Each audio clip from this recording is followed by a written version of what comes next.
Hello students, welcome to our channel. हमने last time Italy के बारे में पढ़ा था, तो एक बार हम रिवीजन कर लेते हैं ताकि हमें आगे पढ़ने में थोड़ी आसानी रहे। हमने पढ़ा था कि इटली की भी एक लॉन्ग हिस्ट्री थी पॉलिटिकल फ्रेगमेंटेशन की। फ्रेगमेंटेशन का मीनिंग बताया गया था, स्मॉल डिफरेंट पार्ट्स में इटली के लोग स्कैटर्ड थे, वहीं से फ्रेगमेंट वर्ड है। फ्रेगमेंट्स का मतलब ही होता है छोटे छोटे पार्ट्स में। और हमने सेवरल डायनेस्टिक स्टेट्स थी जो और मल्टीनेशनल हेल्सबर एम्पायर के अंडर में थे इटली के लोग। During the middle of the 19th century Italy was divided into 7 state. तो ये भी हमने पढ़ा था कि इटली को 7 स्टेट्स में डिवाइड किया गया था, जिनमें से सिर्फ एक स्टेट सर्दिनिया पिडमेंट जो है वो इटली का प्रिंसली हाउस रूल करता था। नॉर्थ बाकी सब पार्ट्स अलग अलग कंट्रीज़ के अंडर में थे। नॉर्थ को ऑस्ट्रियन हैब्सबर्ग कंट्रोल करते थे, सेंटर को पोप, सदर्न रीजन्स बर्बर किंग्स ऑफ स्पेन के अंडर में था। जो इटालियन लैंग्वेज थी वो भी एक कॉमन फॉर्म को एक्वायर नहीं कर पाई थी, ये हमने पढ़ा था। और उसके रीजनल और लोकल वेरिएशंस थे। और ड्यूरिंग द 1830s के टाइम के दौरान गिस्पी मेज़िनी जो थे, उनका एक आइडिया था कि वो एक कोहेरेंट प्रोग्राम के थ्रू एक यूनिटरी इटालियन रिपब्लिक को इस्टेब्लिश करें, उसको बनाएं। उन्होंने एक सीक्रेट सोसाइटी भी बनाई थी जिसका नाम था यंग इटली, जो उनके आइडियाज़ को स्प्रेड करती थी, उनके गोल्स को। और हमें याद है कि जो फेलियर हुआ था रिवॉल्यूशनरी अपराइजिंग का 1831 में और 1848 में, उसकी वजह से सारा जो जिम्मेदारी आ गई थी, यानी कि मेंटल आ गया था, वो सर्दिनिया पिडमेंट नाम की स्टेट पे आ गया था, जो अकेली स्टेट थी, जो इटालियन प्रिंसले स्टेट जिसको रूल करती थी। जिसके रूलर किंग थे हमारे विक्टर इमैनुअल II। तो उनके ऊपर इस बात की जिम्मेदारी आ गई थी कि उनको इटली को यूनिफाई करना है इटालियन स्टेट्स को वॉर्स के थ्रू। जो रूलिंग एलिट्स थे उनकी आइज़ में, यानी उनको ऐसा लगता था एक यूनिफाइड जो इटली होगी वो उन्हें ऑफर करेगी पॉसिबिलिटी इकोनॉमिक डेवलपमेंट की और साथ साथ पॉलिटिकल डोमिनेंस की। उससे उनका पॉलिटिकल डोमिनेंस बढ़ेगा और उन्हें इकोनॉमिक डेवलपमेंट भी मिलेगा। उसके बाद हमने यहाँ से स्टार्ट करना था, जो आज का हमारा टॉपिक है यहाँ से ये था chief minister Cavour. Chief minister थे Cavour, who led the movement to unify the regions of Italy, was neither a revolutionary nor a democrat. तो ये चीफ मिनिस्टर थे कैवियर, इन्होंने एक मूवमेंट लेड किया था इटली के रीजन्स को यूनिफाई करने के लिए थे। ना तो वो रिवोल्यूशनरी थे और ना ही वो डेमोक्रेट थे, वो न्यूट्रल थे इस मामले में। Like many other wealthy and educated members of the Italian elite, he spoke French much better than he did Italian. तो बाकी अदर वेल्दी और एजुकेटेड मेम्बर्स की तरह इटालियन एलीट के जो वेल्दी मेम्बर्स थे और एजुकेटेड मेम्बर्स थे, उन्हीं की तरह भी वो भी फ्रेंच ज़्यादा अच्छा बोलते थे इटालियन से ज़्यादा। भले ही वो इटली के थे लेकिन फिर भी वो फ्रेंच को ज़्यादा अच्छा बोलते थे। Through a tactful diplomatic alliance with France engineered by Cavour, Sardinia Piedmont succeeded in defeating the Austrian forces in 1859। तो ये बता रहे हैं एक टैक्टफुल डिप्लोमेटिक एलियंस हुआ था फ्रांस के साथ। एलियंस मतलब होता है एक साझेदारी, एक सौदा जो एक दूसरे दो देशों में हो या दो परिवारों में हो, ये वही है। फ्रांस में और इटली में हुआ था। टैक्टफुल का मतलब होता है बहुत ही समझदारी के साथ और सूझबूझ से लिया गया एक डिप्लोमेटिक एलियंस। डिप्लोमेटिक मतलब जो बहुत ही सूझबूझ से समझ कर चीज़ उसके किसी एलियंस के या किसी डिसीज़न के इफ़ेक्ट्स को जब हम समझ लेते हैं उससे क्या हो सकता है, हमें वो लेना चाहिए, तो काफ़ी सोच कर जो डिसीज़न लिए जाते हैं समझदारी से, वो डिप्लोमेटिक्स में आ जाते हैं। वही बता रहे हैं वो इंजीनियर्ड बाय कैवियर, मतलब कैवियर ने मेनली वो लिया था। इंजीनियर का मतलब यहीं पे यही है, कैवियर ने ये डिसीज़न लिया था खुद के थ्रू। और जो सर्दिनिया पिडमेंट स्टेट थी वो सक्सीड हो गई थी ऑस्ट्रियन फोर्सेस को डिफीट करने में 1859 में, यानी सर्दिनिया पिडमेंट स्टेट जीत गई थी। Apart from regular troops, a large number of armed volunteers under the leadership of Giuseppe Garibaldi joined the fray. तो बता रहे हैं कि एक रेगुलर ट्रूप्स जो थे आर्मी, उनके अलावा भी एक large number of armed volunteers थे। वॉलंटियर्स का मीनिंग होता है जो खुद से लोग आते हैं, खुद को वॉलंटियर करते हैं आगे आने के लिए। उनको आर्म यानी कि उन पे वेपन्स थे, मतलब आर्मी तो थी, साथ साथ एक लार्ज नंबर ऑफ वॉलंटियर का यूथ था जो लीडरशिप में था गिस्सिप्पी गैरिबल्डी में। ये एक नया नाम आ गया आपके लिए, गिस्सिप्पी गैरिबल्डी, जिन्होंने फ्रे को ज्वाइन करा। फ्रे मतलब जो उस टाइम पे रिवॉल्यूशन चल रहा था, जो झगड़ा चल रहा था, जो लड़ाई चल रही थी, उसको उन्होंने ज्वाइन करा इस तरह से आर्म्ड वॉलंटियर्स की हेल्प से। In 1860 they march into south Italy and the kingdom of the two Sicilies. तो 1860 में ये लोग मार्च करते हुए साउथ इटली तक पहुँचे और साथ ही साथ किंगडम ऑफ द टू सिकलीज, ये नाम है, टू सिकलीज का किंगडम्स था, वहाँ पे पहुँचे और and succeeded in winning the support of the local peasant. साथ साथ वो लोकल जो पीजेंट्स थे, लोकल लोग थे, लोकल जो फार्मर्स थे, उनका सपोर्ट भी जीतने में कामयाब रहे। उन्होंने उनका भरोसा जीता और फिर सपोर्ट में आ गए सब पीजेंट्स उनके। In order to drive out the Spanish rulers, तो सपोर्ट में आए किस चीज़ के सपोर्ट में? स्पेनिश रूलर्स को ड्राइव आउट करें, उनको बाहर निकालें, उनको हटा दें, इस चीज़ के सपोर्ट में आए थे पीजेंट्स हमारे गिस्सिप्पी गैरिबल्डी के साथ, जो साउथ इटली के किंगडम्स में और kingdom of the two Sicily में पहुंच गए थे। In 1861 Victor Emmanuel II was proclaimed king of united Italy. तो 1861 में विक्टर इमैनुअल II को घोषित कर दिया गया राजा यूनाइटेड इटली का। However much of the Italian population among whom rates of illiteracy were very high remained blissfully unaware of liberal nationalist ideology। हालांकि however का मतलब होता है हालांकि बहुत सारी जो पॉपुलेशन थी, much of the population, Italy की जो पॉपुलेशन थी उनमें इलिटरेसी का रेट बहुत ज़्यादा था, यानी वो कम पढ़े लिखे थे, बहुत ज़्यादा अनपढ़ लोग ज़्यादा थे, तो वो अनअवेयर रहे लिबरल नेशनलिस्ट की आइडियोलॉजी से, उसके आइडिया से कि लिबरलिज्म क्या होता है, नेशनलिज्म क्या होता है, फ्रीडम क्या होता है, उन्हें इस बात की भनक तक नहीं थी, उन्हें कोई आइडिया नहीं था। यही बता रहे हैं। The peasant masses who had supported Garibaldi in southern Italy had never heard of Italia and believe that la Talia was Victor Emmanuel's wife.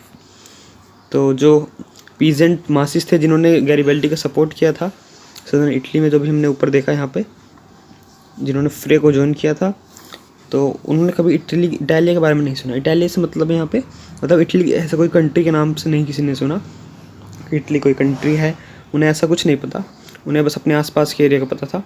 मतलब वो कुएं के मेंढक थे जैसे कहते हैं, तो उन्हें कुछ नहीं पता है आगे दुनिया में क्या हो रहा है, क्योंकि उस टाइम पे मीडिया का सपोर्ट भी ज़्यादा नहीं था, तो यही सब था। और वो बिलीव करते थे, ये थोड़ा मजाकिया अंदाज में बताया हुआ है यहाँ पे, क्यों बिलीव करते थे कि ला टालिया जो है, यानी इटली को उन्होंने ला टालिया समझा था, इटालियन में इसको ला टालिया बोलते होंगे, तो वो विक्टर इमैनुअल की वाइफ है, यानी कंट्री को वो उसकी वाइफ की तरह समझ रहे थे। तो यहाँ पे ये मजाकिया वे में बताया हुआ है, इसलिए ये एक्सक्लेमेशन मार्क भी लगाया हुआ है।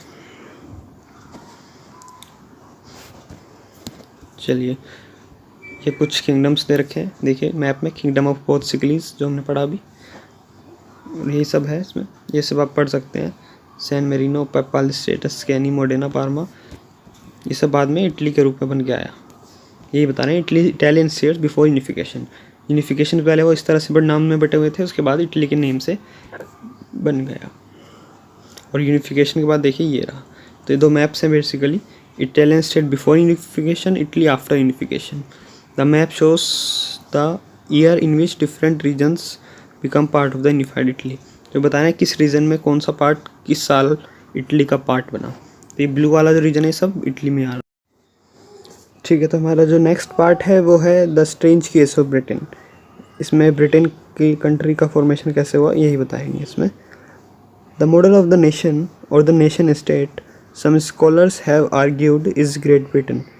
इस लाइन में बता रहे हैं कि जो एक नेशन का मॉडल होता है, एक आइडियल जो मॉडल होता है कि ऐसा दिखता है हमारा जो नेशन होता है या नेशन स्टेट, वो यही है कि कुछ स्कॉलर्स ने आर्ग्यू किया इस बात पे। उन्होंने कहा कि ग्रेट ब्रिटेन जो है वो सही मायने में एक नेशन है, जो है नेशन स्टेट का जो एक बढ़िया आइडिया देता है, उनका यही मतलब है।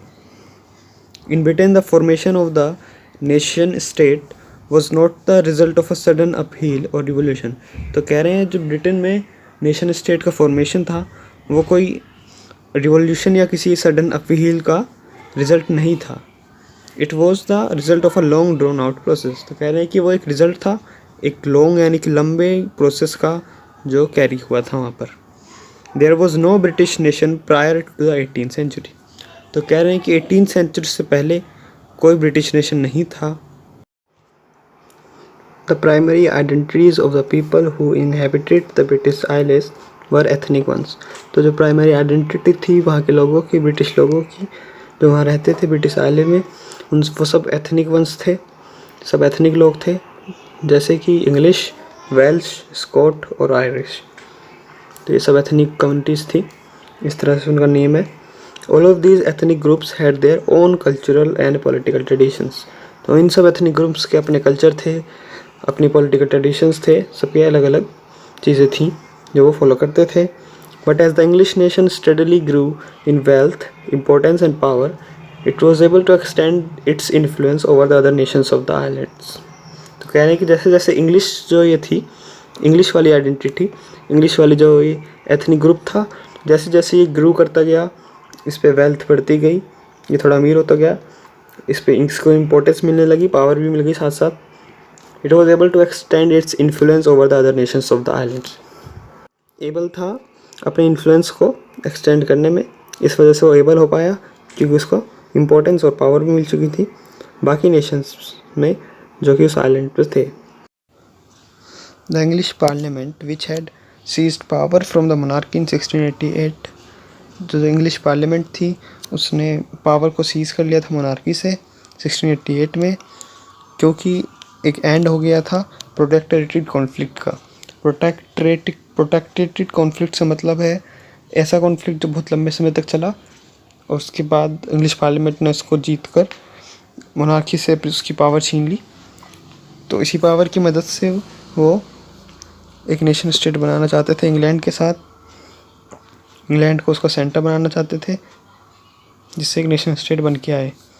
और फिर एक एक्ट हुआ, act of union 1707 between England and Scotland, that resulted in the formation of the United Kingdom of Great Britain. तो इस एक्ट के बाद इंग्लैंड और स्कॉटलैंड के बीच एक्ट हुआ, उसके थ्रू एक फॉर्मेशन हुआ United Kingdom of Great Britain का। वो इफेक्ट में आया that England was able to impose its influence on Scotland. तो इस एक्ट के थ्रू क्या हुआ कि जो इंग्लैंड था वो अपने इन्फ्लुएंस को स्कॉटलैंड के ऊपर इम्पोज कर सकता था, लागू कर सकता था। The British parliament was henceforth dominated by its English members.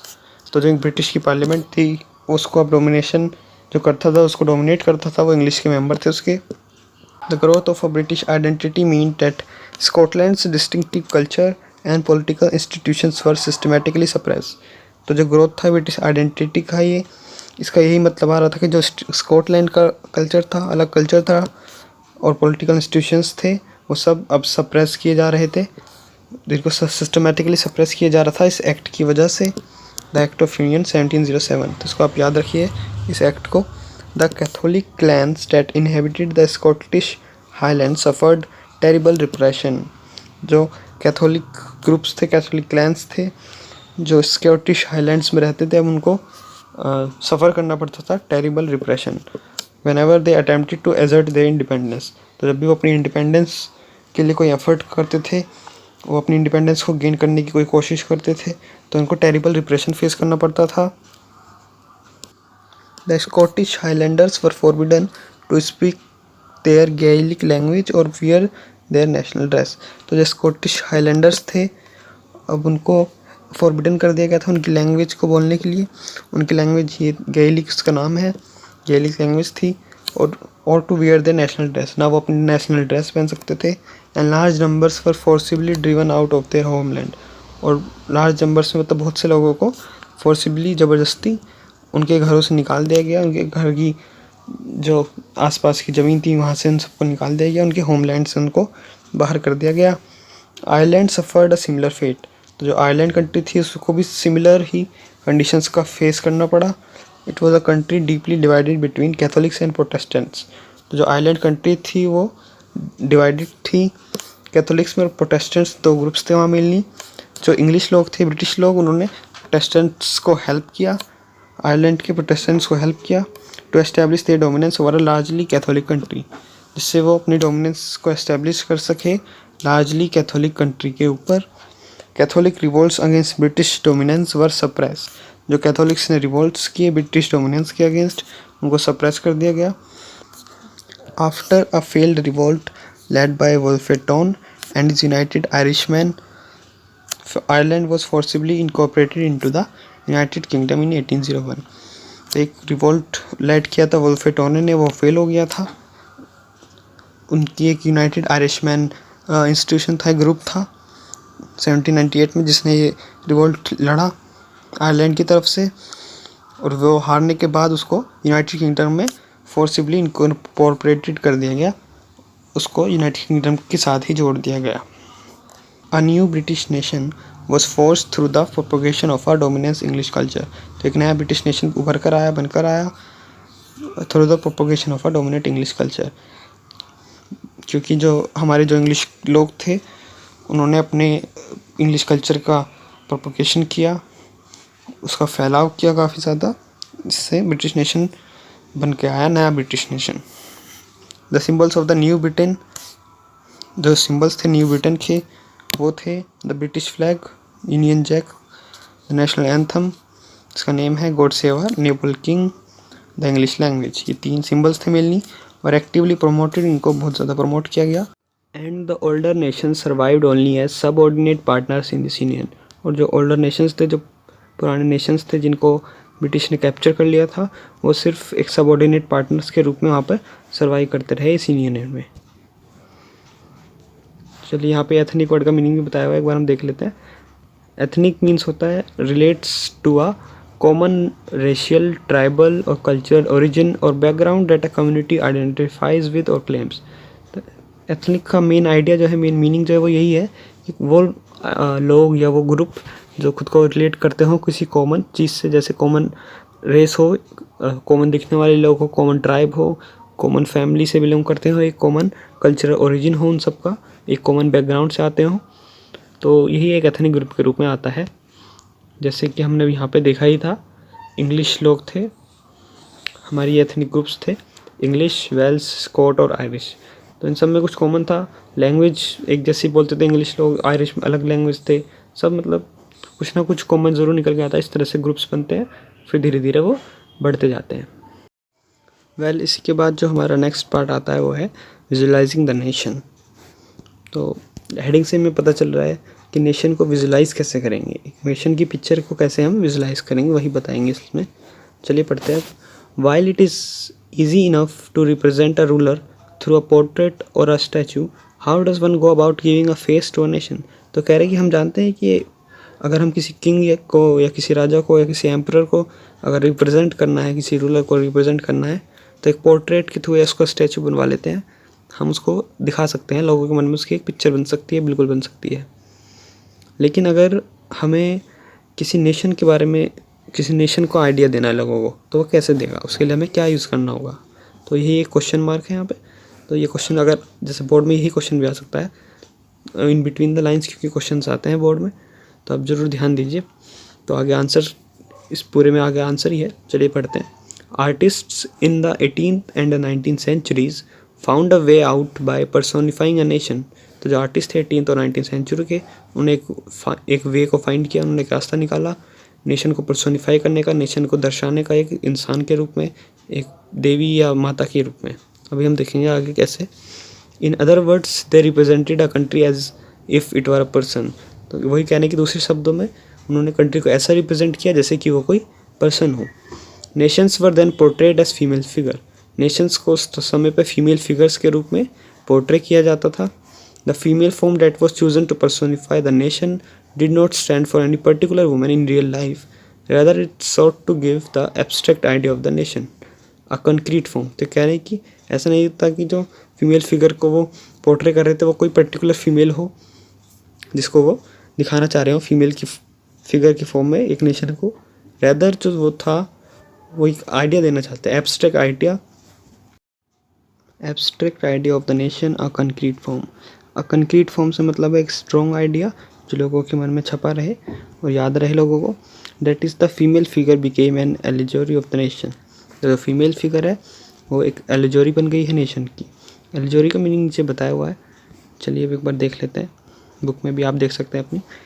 यह है एलिजोरी का मीनिंग। एलिजोरी से मतलब है व्हेन एन एब्स्ट्रैक्ट आइडिया, एक एब्स्ट्रैक्ट आइडिया, एब्स्ट्रैक्ट का मीनिंग बता दूं मैं, भावपूर्ण आइडिया जो है, जैसे कि for instance greed, envy, freedom, liberty, तो ये सब एब्स्ट्रैक्ट आइडियाज़ हैं.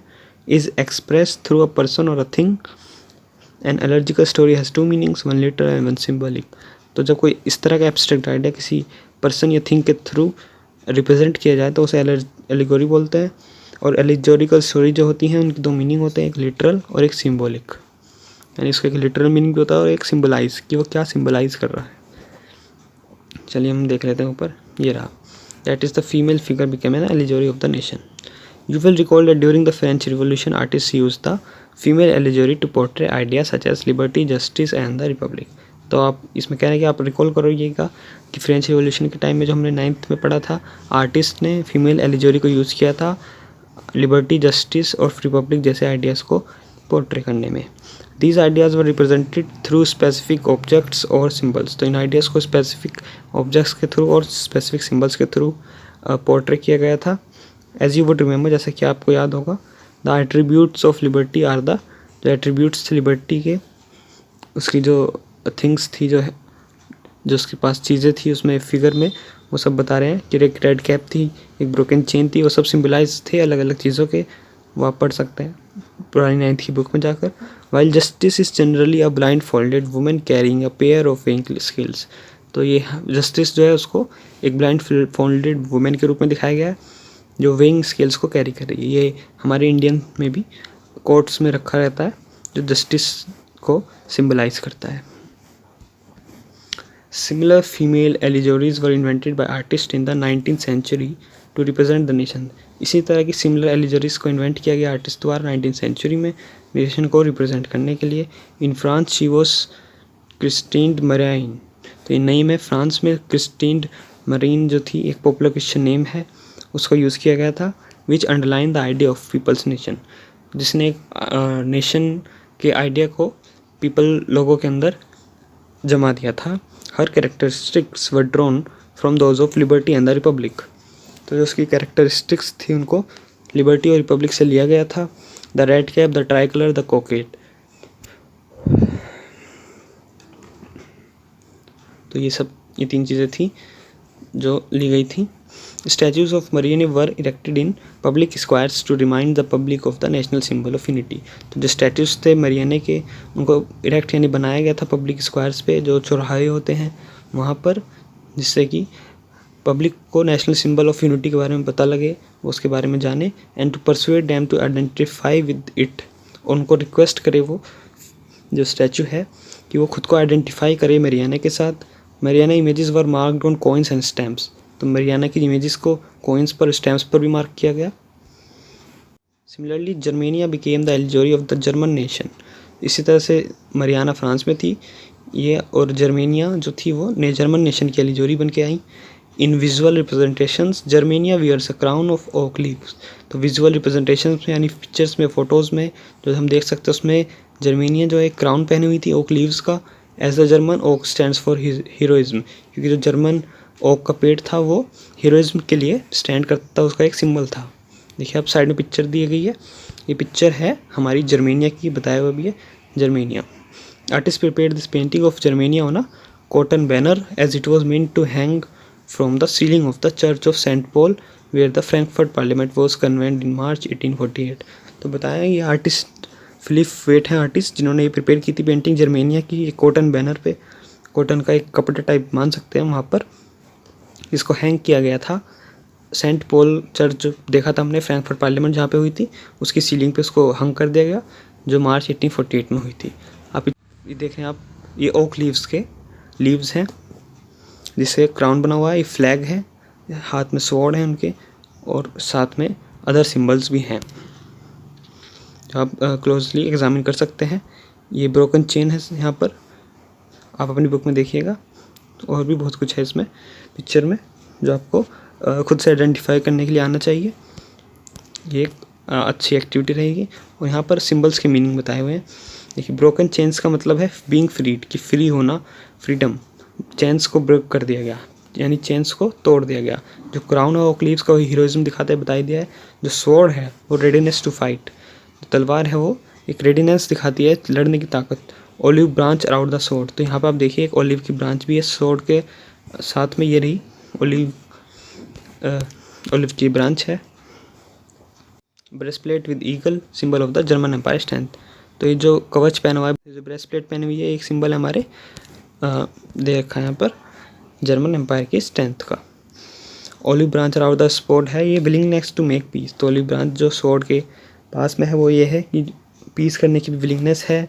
Black, red and gold try colour, जो ट्राई कलर है ऊपर वो फ्लैग लिबरल नेशनलिस्ट का 1848 में यूज़ किया गया था, जो बैंड कर दिया गया था ड्यूक द्वारा, जर्मन स्टेट के जो ड्यूक थे। और जो राइजिंग सन की रेज हैं देख सकते हैं हम येलो कलर के ऊपर, वो beginning of the new era को दर्शाती हैं। देखिए यहाँ पे येलो जो वेव्स हैं यहाँ पर, ये राइजिंग सन की वेव्स है, और ये अपना गोल्ड ऑरेंज और ये जो ब्लैक ट्राई कलर है ये है यहाँ पर black, red and gold try colour.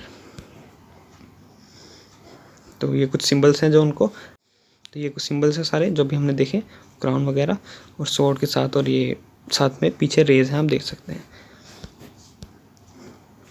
अब ये देखिए क्या है, फॉलन जर्मेनिया जूलियस ह्यूबनर।